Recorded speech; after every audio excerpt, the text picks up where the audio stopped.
Good Good morning. morning. So, are you still reeling from your Oscar win? Congratulations. Thank you very much. Not reeling this early in the morning. Seated, thankfully. Tell me all about the parties. What went on after the Oscars?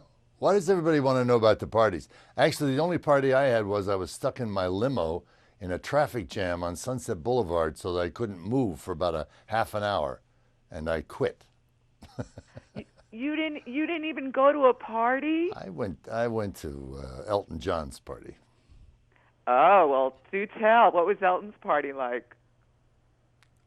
A party is a party. If you've been to a party, it's a party. I'm not a What party animal. I'm a working kind of guy. I gotcha. Now you were no stranger to being nominated. You were nominated for Best Supporting Actor for Babe. So, what do you remember about that night? What stands out for you? My wife was incredibly uncomfortable because she chose the wrong dress, and I think her feet hurt as well. Our category was the first category, and Brad Pitt was sitting in front of me, and he was dripping perspiration, because he was so nervous. You do get a little nervous, the camera is on you, waiting to see your reaction to the fact that one of you is supposedly the winner and four other guys are the losers. So after they announced Kevin Spacey's name, I tapped him on the shoulder, said, I feel a lot better now. And he said, yeah, me too. And for the rest of the evening, we had a wonderful time. So you sort of have to practice your "I'm so sorry I lost" look. No, you see, that's one of the problems with the Academy Award. It shouldn't be about winning and losing. He certainly didn't lose. I didn't lose. Uh, there aren't winners and losers.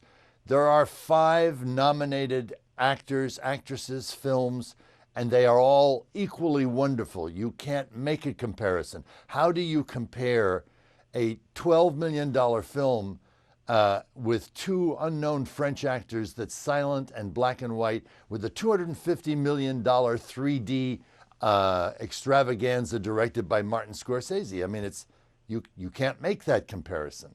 So they really shouldn't. It shouldn't be about. Actually, when you go there and you're nominated, everybody in the country thinks you won anyway. So a week later, no one knows who won the Academy Award. They just think you won it. Absolutely, I so agree with you. But what did you think of the show overall? I mean, I know you're sitting there. It's a different experience than watching it on television. Oh, yes. It used to be more different because when they cut to commercial, all the actors down in the front got up and commiserated with each other and supported each other. And it was very convivial and quite sweet. I mean, you're a community of actors and you're all really under this sort of magnifying glass. And it's a relief that people feel as kindly towards you as they do. I thought this was a very good show. I think Billy Crystal is wonderful, and the Cirque du Soleil part was really great, and people's speeches, Meryl's speeches, and the Christopher Plummer's. It was actually very, very well done. I I didn't want to get caught up in the fact that we might not win the Academy Award. I found, that I did sort of at the end get caught up in it, which is it's okay because we won. Otherwise, I'd have been grievously disappointed. Truth be told, Truth be told. I don't think I've ever seen anyone more enthusiastic as Jean Desjardins than Roberto Benigni winning. Yeah, well, that's great because that's sort of the nature of this film. It's not there's a sort of cynicism in Hollywood. Like nothing can phase us. We're really cool, and the Europeans, they get into it. They love it. To them it's magic, and it's wonderful, and they express that. They don't hide it, which is I think adorable. What do you remember about shooting this movie? What was your favorite sort of behind the scenes moment, if you could share? I think people have a strange idea about what it is to make a movie, because you know what's wonderful about it is it's you have 35 days to shoot a film, and you're doing something that people have not done for, what is it, 83 years? And so you're focused and you're alive. And I mean, Jean is a delight because he's a clown as well as a leading man, and he loves to have fun and he loves to send things up.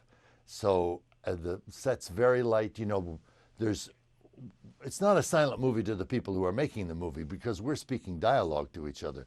But Michel played music behind the scenes, so there's a certain gravity and presence on the set that it's not like that, you know, rolling, everybody's quiet, you can hear a pin drop because none of the background can say anything because otherwise the leading actors would have to loop it. So really, basically, I mean, Uggie was fine, but he's a professional.